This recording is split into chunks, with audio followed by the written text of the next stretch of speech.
تو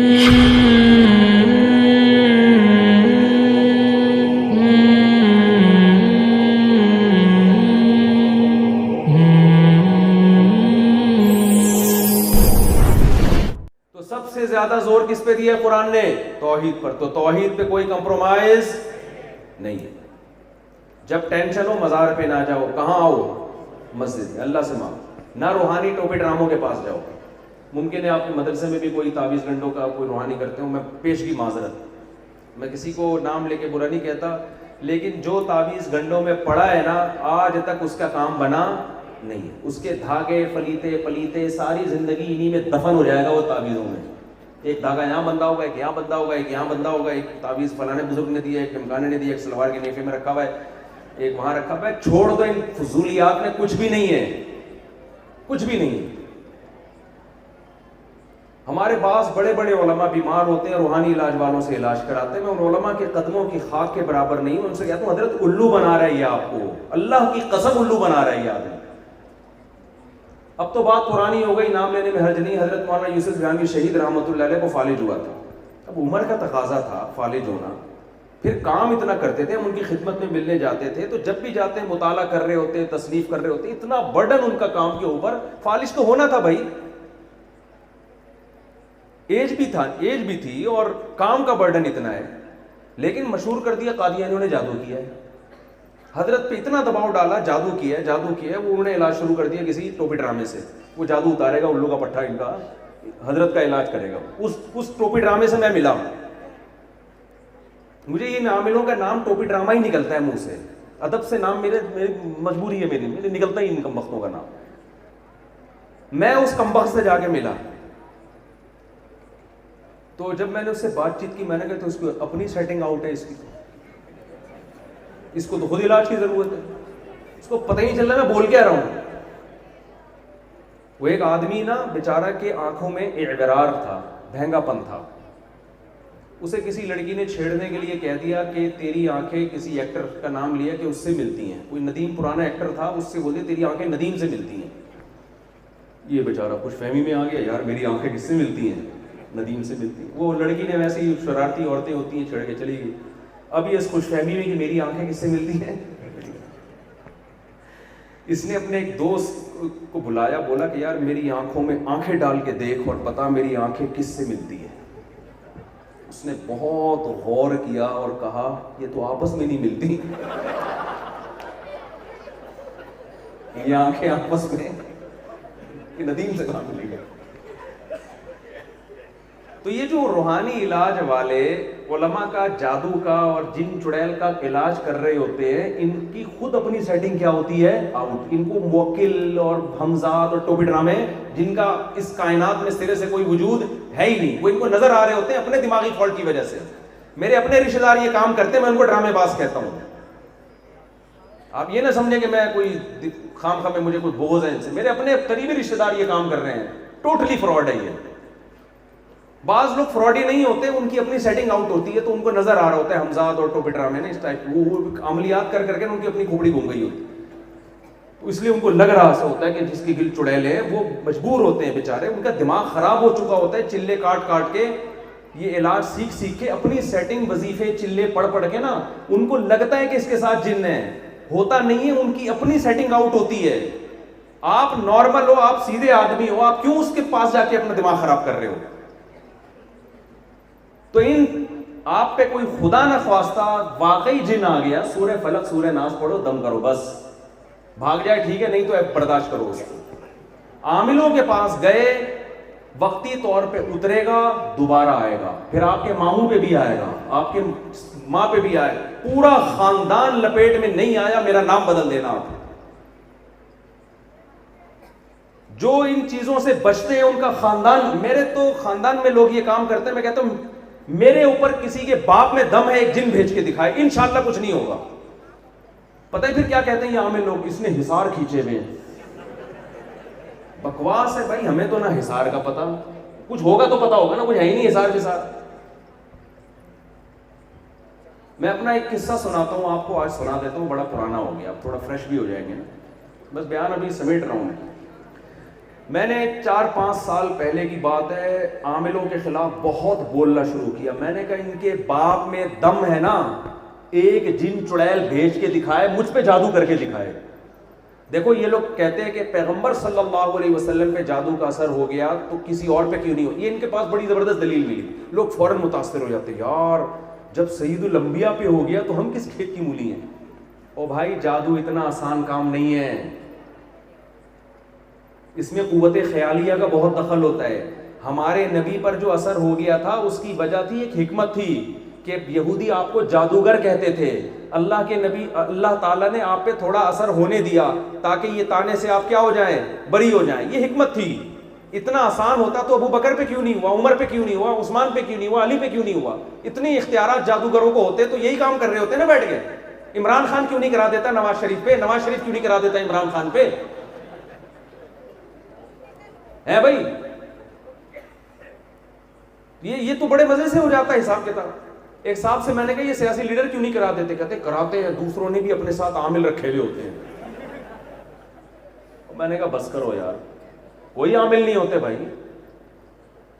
ذرا میاں بیوی میں جھگڑا ہوگا، فلانے نے کچھ کرا دیا ہے، یہ نہیں دیکھتے کہ غلطی کس کی ہے. یہ بد زبان ہے تو جھگڑا تو ہوگا، یہ کم بخت حقوق ادا نہیں کر رہا تو جھگڑا تو ہوگا.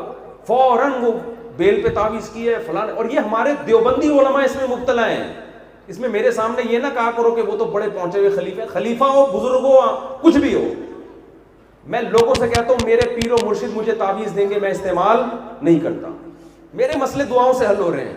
ان پرچیوں میرے شیخ و مرشد بھی تعویذ دیتے تھے دوسروں کو، اس لیے دیتے تھے کہ یہ جا کے پھر مزاروں پہ جائیں گے اپنا ایمان خراب کریں گے.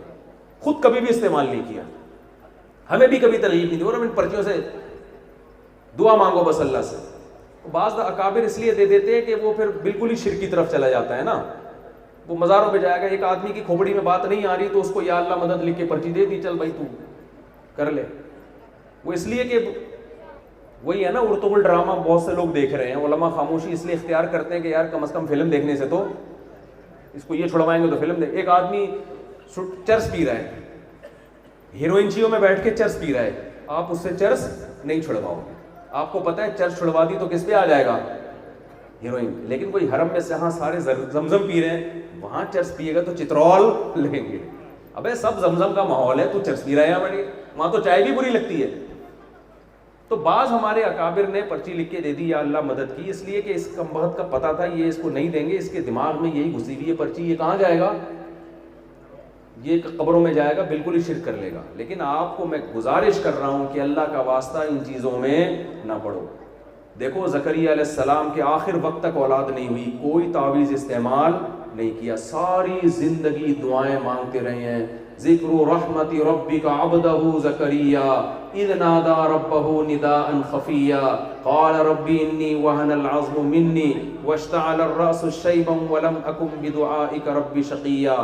اے اللہ میں بوڑھا ہو گیا، میرے سر کے بال سفید، میری بیوی بوڑھی بھی بانجھ بھی، مگر تیری رحمت سے مایوس نہیں ہوں، مجھے اولاد دے دے. اللہ نے دے دی اولاد. کہیں گئے کسی روحانی ٹوپی ڈرامے کے پاس یا کہیں تعویذ لا کے پرچی رکھی ہو، کچھ بھی نہیں. اللہ سے مانگتے رہے ساری زندگی. یونس علیہ السلام مچھلی کے پیٹ میں گئے ہیں، دعا مانگی لا الہ الا انت سبحانک انی کنت من الظالمین. اللہ میں غلطی پر ہوں، میری غلطی ہے، میں معافی چاہتا ہوں، تو ہر عیب سے پاک ہے. یہ دعا تھی، اللہ نے مچھلی کے پیٹ سے نکال دیا. ہمارے ہاں کوئی ٹینشن ہوگی نا سب سے پہلے کسی نے کچھ کر دیا. صبح و شام یہی مسئلے ہیں. یوسف علیہ السلام پر کتنی مصیبتیں آئیں. بچپن میں کنویں میں ڈالا گیا، پھر کنویں سے نکلے تو بازار میں فروخت ہو گئے، بازار میں فروخت ہوئے تو بادشاہ کے محل میں معاذ اللہ ملازم بن کے رہے، پھر ساری زندگی عفت اور پاک دامنی سے رہے، بادشاہ کی بیوی پہ کبھی بری نظر نہیں اٹھائی. لیکن الزام کس پہ لگ گیا؟ خود یوسف علیہ السلام پہ لگ گیا. غلط الزام کی بیس پہ جیل میں چلے گئے. مصیبتیں آ رہی ہیں کہ نہیں آ رہی؟ جیل میں گئے، ایک اچھا خواب کی تعبیر سنائی، امید ہوئی اب رہائی ہو جائے گی. جس کمبخت کو بولا کہ تو مجھے یہاں سے نکلوا دے، وہ بادشاہ کے سامنے تذکرہ کرنا بھول گیا. ایک اور بڑی مصیبت، دسیوں مصیبتیں. ادھر یعقوب علیہ السلام پر بھی مصیبتیں. بیٹا گیا، ساری زندگی روتے رہے، بجائے اس بیٹے کا عطا پتہ چلتا دوسرا بیٹا بھی گیا. ہم ہوتے ہیں ہم کہتے ہیں یار یقیناً کسی نے کچھ کیا ہے. لوگ آتے ہیں نا یار مفتی صاحب کاروبار ہی نہیں چل کے دے رہا, ابھی کاروبار میرا ابھی اٹھا ہی تھا کہ میری والدہ کا انتقال ہو گیا, پھر جناب میری شادی ہو گئی, یعنی یہ بھی ایک ٹینشن والا کام بن گیا. ابھی میرے ہنسنے کے دن آئے تھے, میری کیا ہو گئی, شادی ہو. شروع میں تو یہ سوچ کے کر رہا ہوتا ہے خوشی کی بات ہے نا, بعد میں کہہ رہا ہے یار یہ بھی ایک کسی نے کچھ کر دیا ہے. ہم پہ کچھ مصیبتیں نہیں آتی جو پیغمبروں پہ آئی ہیں.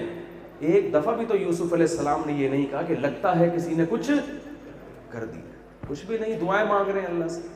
یعقوب علیہ السلام بھی جب پریشانیوں پہ پریشانیاں, کیا کہتے ہیں انما اشکو بثی وحزنی الی اللہ, میں اپنا غم کس سے بیان کرتا ہوں, اللہ سے.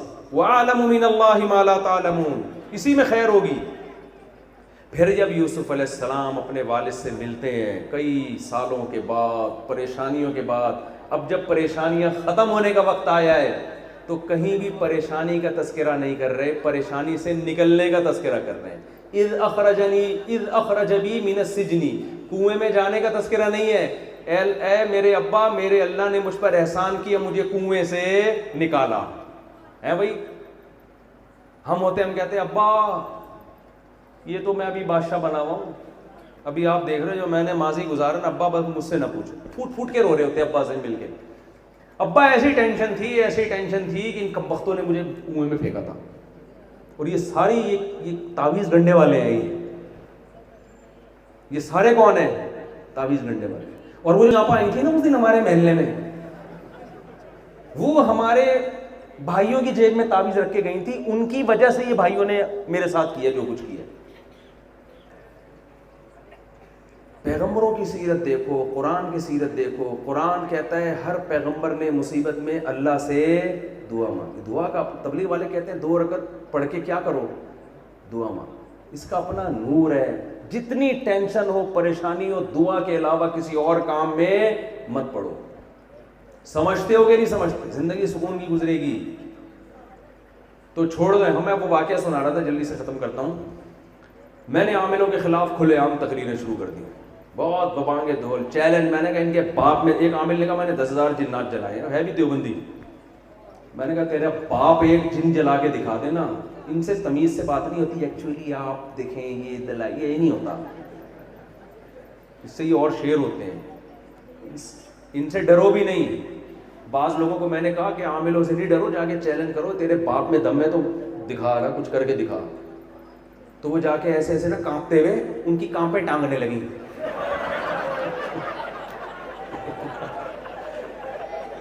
وہاں جا کے نا ان کی کانپیں ٹانگ رہی ہیں وہاں جا کے.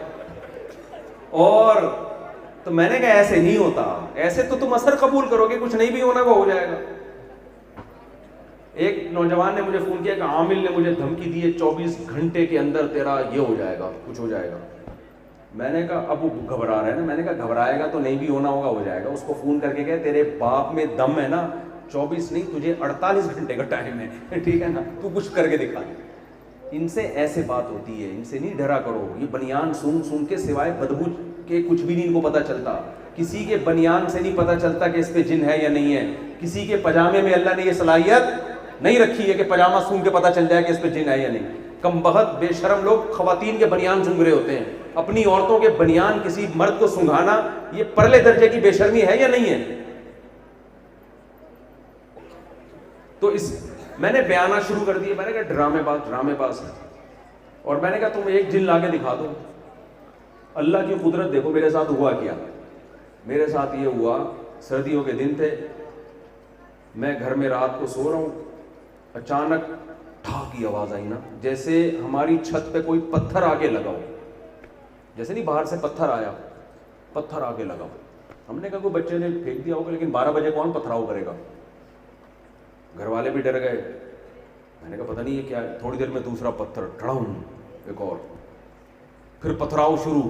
اور یہ کیا ہو رہا ہے بھائی. میں نے کہا اوپر جا کے دیکھتا ہوں. گھر والوں نے روک دیا, بھائی کوئی خطرہ ہے, کوئی جان کا خطرہ نہ ہو. اس زمانے میں یہ ٹارگٹ کلنگ بھی بہت ہو رہی تھی, علماء کا قتل بھی بہت ہو رہا تھا.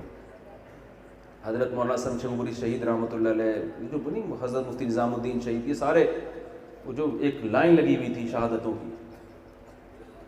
اب پتھراؤ ہو رہا ہے. پھر تھوڑی دیر میں کیا ہوا, جیسے نلکا نہیں کھل جاتا, چھت کا نل کا کھلا ہے, پریشر سے پانی آ رہا ہے, ایسے لگا جیسے نل کا, بڑے نل کا کس نے کھولا ہے, نل کا کس نے کھولا ہے بھائی.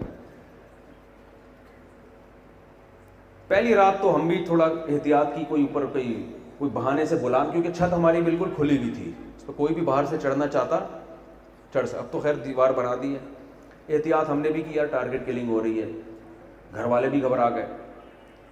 اچھا یہ ہوتا رہا. صبح مؤذن صاحب ہمارے پڑوس میں تھے, میں نے ان سے پوچھا آوازیں سنی تھی؟ انہوں نے کہا ہاں یار پتھراؤ بھی ہو رہا تھا, نلکے بھی کھل رہے تھے, پانی کی آواز آتی جیسے فل اسپیڈ میں خود ہی بند ہو جاتا تھا نل کا. وہ تو انہوں نے کہا یہاں کوئی چکر ہے, جن ہے یہاں. اور مفتی صاحب آپ جو ہے نا تھوڑا میرے جاننے والا ہے, وہ بہت علاج کرتا ہے جنات کا. میں نے کہا آرام سے بیٹھ جاؤ. میں نے کہا کچھ ہو گیا ہوگا. اگلے دن پھر 12 بجے کا ٹائم تھا, ایک پہلے پتھر آ کے گرتا کٹاک کر کے, اس کے بعد پتھراؤ ہوتا, دھڑ دھڑ دھڑ آوازیں آتی جیسے اینٹیں ہل رہی ہیں, پھر پانی کے پریشر سے کھلتا. 2 دن ہو گئے, میں پھر چھت پہ گیا, کچھ بھی نہیں ہے, نہ پانی نظر آ رہا ہے نہ پتھر نظر آ رہا ہے. چھت پہ میں کھڑا ہوں, اچانک ایک اینٹ ہلنے کی آواز آئی, جیسے اینٹ نہیں ہل رہی, میں دیکھ رہا ہوں اینٹ کہاں ہے یار, اینٹ ہلنے کی آواز آ رہی ہے, اینٹ نظر, اینٹ ہے کہاں. خیر جی ہم نیچے آ گئے, ہم نے کہا ہوگا کوئی, میں نے فیصلہ کیا تھا, میں نے کہا کسی ٹوپی ڈرامے کو تو لانا ہی نہیں, اگر جن ہے بھی تو ہماری بلا سے ہے, ہم کیا کریں بھائی, چھیڑ تو نہیں رہا نا, پتھر نظر تو آ نہیں رہے ہمیں, ٹھیک ہے نا, اور کر رہیں گے تو آیت الکرسی پڑھ لیتے, سورہ فلق سورہ ناس پڑھ لیتے. تیسرے دن پھر یہ مؤذن صاحب ہمارے بیچارے اپنے گھر کی سیڑھیوں سے نیچے اترے. انہوں نے میرے بارے میں میرے بیان میں یہ سنا ہوا تھا کہ جو جنات سے ڈرتا ہے نا ان پہ جنات اور زیادہ آتے ہیں. اور وہ نیچے اتر کے نا چھت کی طرف رخ کر کے ایسے کہہ رہے, بھائیو ہم تم سے ڈرتے نہیں ہیں, لیکن تم خدا کا واسطہ یہاں سے چلے جاؤ. ہم تم سے بالکل بھی نہیں ڈرتے, لیکن اللہ کا واسطہ یہاں سے چلے جاؤ. اچھا ہم سو رہے ہیں گھر میں پڑے, گھر والوں تو وہ والدہ کے یہاں چلے گئے, اپنے نانی وانی کے یہاں جو بچے جاتے ہیں نا, اب میں اکیلا ہی تھا گھر میں. 3 دن ہو گئے, 4 دن ہو گئے, پھر میرے بارے میں خبریں پھیلنا شروع, مفتی صاحب کی چھت پہ کیا آ گئے, جنات. اب مسجد کے بعض لوگ کہہ رہے بڑے فنٹر بنے پھرتے تھے نا ممبر پہ, عاملوں کو چیلنج, یہ فنٹر گیری اچھی نہیں ہوتی, عاملوں کو صبح و شام جب چیلنج کریں گے اور جن چڑیل بھوت کی باتیں کریں گے تو پھر یہ تو ہوگا, آ گیا کوئی جن ون آ گیا. اب مجھے کہہ رہے ہیں علاج کراؤ, میں نے کہا بھائی ہم نہیں کرائیں گے علاج, جو کام ساری زندگی نہیں کیا اب کیوں کریں ہم. دعا مانگی اللہ سے, اللہ یہ جن ہیں اگر باقی ہیں تو بھگا دے ان کو. اب کیا ہوا, 4 دن ہو گئے, 5 دن ہو گئے, میں نے کہا یار اس کی کوئی سائنٹیفک لاجک تلاش کرنی چاہیے, ہو کیا رہا ہے آج. میں نے کہا میں پوری رات جاگوں گا اور دیکھوں گا اس کو, چور کو پکڑوں گا, یہ جن شروع کہاں سے ہو رہا ہے, کیا ہے یہ آواز, پہلی آواز کہاں سے آتی ہے. میں نے کہا جہاں سے پہلی آواز آئے گی نا اس کی طرف کان لگاؤ. ہمارے گھر میں کونے میں کمرہ تھا, وہاں سے کی آواز شروع ہوئی ایک دم. میں فوراً وہاں پہنچا, میں نے کہا یہاں کون سی ایسی چیز ہے. کھڑکی سے جھانکا, نیچے بہت بڑا گیزر لگا ہوا ہے. میں نے کہا بیٹا یہ کوئی گیزر کا چکر لگ رہا ہے, کیونکہ آواز یہاں سے شروع ہو رہی ہے. پھر کی آواز پہلے ہوئی, پھر اس کے بعد پتھراؤ. میں نے کہا یہ آواز کے بعد پتھراؤ شروع ہوتا ہے, اس کا کوئی آپس میں کیا ہے لنک, پانی بھی ہے, آواز بھی ہے, پتھراؤ بھی ہے. میں کوئی سائنٹسٹ نہیں ہوں. میں نے کہا یار یہ جن گیزر ہے, اس کا گیزر سے کوئی لنک ہے, مجھے نہیں پتا کیا لنک ہے, لیکن یہ چڑیلیں شروع کہاں سے ہو رہی ہیں, یعنی کوئی سائنٹیفک لاجک ہے اس کی. گیزر سے کوئی پریشر بن رہا ہے اور وہ پریشر بن کے گیس کا کہیں جا رہا ہے جہاں سے پتھر ہل رہے ہیں, تو پتھر نظر تو نہیں آ رہے. میں نے کہا یار جو ہمارے چھت پہ بہت بڑا ٹینک ہے نا, اس کے اندر ہو سکتا ہے پتھر ہو. شاید کچھ ایسا سیٹ اپ ہو کہ گیزر کی گیس ویس نہ نکل رہی ہو, کوئی پلمبر نے کچھ دن پہلے کام کیا تھا, غلط کام کر دیا ہو, وہ پریشر واپس جا رہا ہو, پانی میں آواز کی رفتار تیز, آواز بڑھ جاتی ہے. اب میں کوئی میکینک یا سائنٹسٹ تو ہوں نہیں, میرے کھوپڑی نے یہ کہا, میں نے کہا 100% یہ گیزر کا کام ہے, لیکن اس کی کوئی لاجک ہوگی جو میری سمجھ میں نہیں آ رہی, کام گیزر کا ہے. مجھے یقین ہو گیا. میں جنات, مجھے نہیں پتا تھا ایسے جنات نہیں ایسے کرتے. تو میں نے مؤذن صاحب سے کہا, میں نے کہا رات میں نے جن پکڑ لی الحمدللہ, اور جن نے مجھ سے یہ کہا ہے کہ میں نہیں آؤں گا بشرطے کہ گیزر نہ چلاؤ. گیزر نہیں چلے گا آج, اور جن نے گارنٹی لی ہے کہ وہ نہیں آئے. یہی ہوا, گیزر نہیں چلایا. اس دن مارکیٹ سے جن کیا ہو گیا, شارٹ. پھر ہم نے مسجد کمیٹی کو بلایا, پلمبروں کو بلایا, یار یہ, تو انہوں نے دیکھا بھائی اس میں گیس نکلنے کا گیزر میں راستہ ہے ہی نہیں. پلمبر نے کام ایسا کیا ہے, جتنی گیس بن رہی ہے ریورس ہو رہی ہے, پانی کھولتا ہے اس کی آواز, پھر وہ ٹینکی میں ریورس ہوتا ہے. ٹینکی کا ڈھکن کھول کے دیکھا تو اتنے پتھر, پتہ نہیں کتنے عرصے سے ٹینکی صاف ہی نہیں ہوئی ہے. وہ پتھروں کی فائرنگ ہو رہی ہے, ڈھکن اوپر اٹھتا ہے, دھڑام سے آگے نیچے لگتا ہے, گیس بنتی ہے نا. شکر ہے ٹینکی نہیں پھٹی, اگر ٹینکی پھٹتی ہم کہتے جن فدائی حملہ کر کے گیا یہاں پر. حقیقت ہے, ہم کہتے ہیں یہ جنات نے کیا کر دیا ہے, پہلے ڈرایا, جب نہیں ڈرے تو اس نے کہا بم پھاڑ کے چلے جاؤ. تو اس کے بعد سے ہم نے کہا عاملوں کی ایسی کی تیسی. اب تو ہم اور بیان کریں گے. تو